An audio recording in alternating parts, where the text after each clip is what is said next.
Hi friends, నేను ఇవాళ బెండకాయ సూప్ ఎలా చేసుకోవాలో చూపిస్తున్నానండి. ముందుగానైతే నేను కొన్ని బెండకాయలు అయితే వాష్ చేసుకొని ఇలా కట్ చేసి పెట్టుకున్నాను.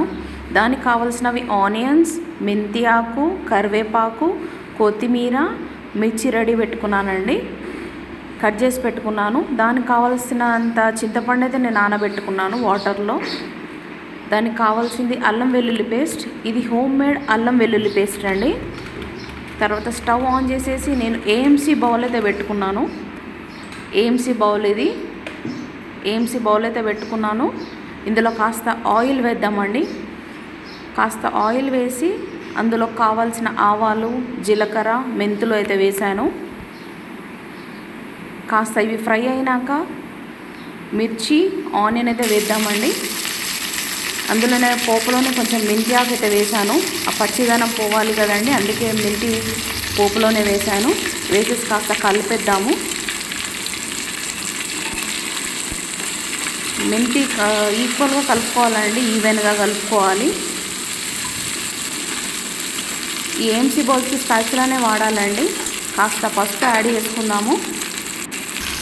నెక్స్ట్ మనం తరిగి పెట్టుకున్న బెండకాయలు అయితే యాడ్ చేశాను నేను. ఈ తరిగిన బెండకాయలు వేశాక ఈ బెండకాయలు అన్నిటికీ పోపునైతే పట్టిద్దాము. ఇప్పుడే సాల్ట్, కారం అయితే వేయకండి. ఫస్ట్ పోపునైతే పట్టిద్దాము ముక్కలకు అన్నిటికీ. ఆ పోపు ఆ ముక్కలకు పట్టుకుంటానే టేస్ట్ కమ్మగా వస్తుందండి. కాస్త మగ్గనిద్దాము ఈ ముక్కలని.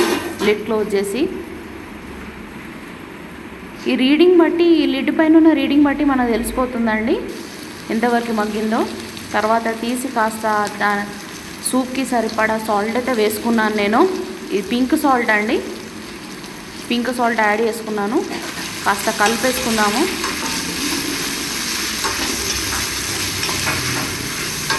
ఇలా చక్కగా కలిపేసుకోవాలండి ముక్కలన్నిటిని.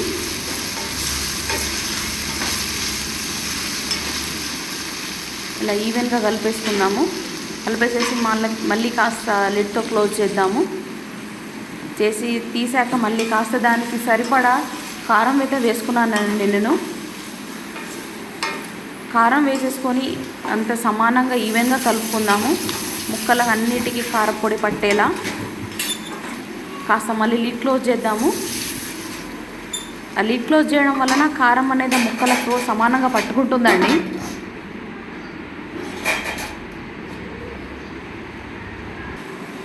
మనం ముందుగా రెడీ పెట్టుకున్న చింతపండు రసం అయితే నేను ఒక బౌల్లో తీసుకున్నాను. అది ఇప్పుడు ఈ బౌల్లో వేసేద్దాము.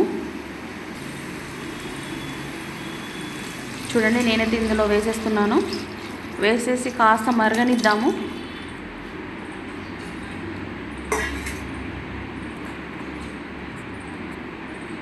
కాస్త మరగనిద్దామండి.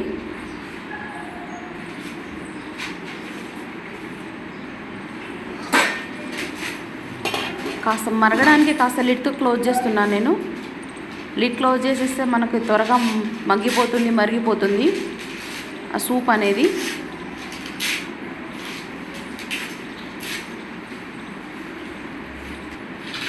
చూడండి, రీడింగ్ 90 వరకు వచ్చింది. మనకి మగ్గినట్లే అండి, మరుగుతున్నట్లుంది సూప్. కాస్త లిడ్ తీసేసి మనం చూద్దాం ఇప్పుడు.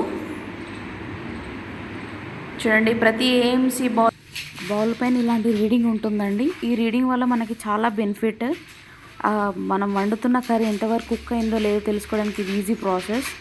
98 degrees వరకు వచ్చిందంటే అది మ్యాక్సిమం కుక్ అయిపోయినట్లు మీనింగ్. ఇది మనం కుక్ చేసేటప్పుడు వీటికి ఉన్న హ్యాండిల్స్ కూడా మనం ఈజీగా పట్టుకోవచ్చు అండి. ఇలాంటివి అది హీట్ అవ్వదు. చూడండి, ఇప్పుడు లిడ్ తీసి చూద్దాము కర్రీ ఎంతవరకు అయిందో. చూడండి ఎంత చక్కగా మరుగుతుందో. ఇప్పుడు కాస్త మనం కొత్తిమీర వేసుకుందామండి. కొత్తిమీరతో మనకు ఎక్స్ట్రా ఫ్లేవర్ అనేది యాడ్ అవుతుందండి ప్రతి కర్రీకి. కాస్త వేసేసుకొని కాస్త కలిపేసుకుందాము. అడుగు భాగం నుండి కర్రీ కలిపేసుకుందాము చక్కగా. అప్పుడే కొత్తిమీరకున్న ఫ్లేవర్ అనేది కర్రీకి పట్టుకుంటుందండి. కాస్త దీని తర్వాత కాస్త మెంతి పౌడర్ కూడా వేసుకుందాము. జీలకర్ర మెంతి పౌడర్ కూడా వేసుకుందాము. నేనైతే ఇంట్లోనే చక్కగా కొన్ని మెంతులు, అందులో కొన్ని జీలకర్ర వేసి వేయించుకొని చల్లారాక గ్రైండ్ పట్టుకుంటానండి. పట్టుకొని అది ఒక కంటైనర్లో స్టోర్ చేసుకొని ఇలా సూప్ కర్రీలో వేస్తాను.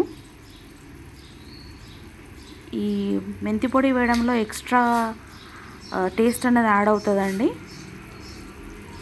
చూడండి ఎంత చక్కగా మరుగుతుందో కర్రీ.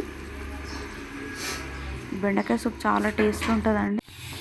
చూడండి మనం వేసుకున్న ఇంగ్రీడియంట్స్ ఎంత చక్కగా కనిపిస్తున్నాయో. మనం వేసుకున్న కొత్తిమీర చూడండి ఎంత చక్కగా కనిపిస్తుందో. కారం కూడా ఎమ్మి టేస్ట్ బెండకాయ సూప్ రెడీ టు సర్వ్.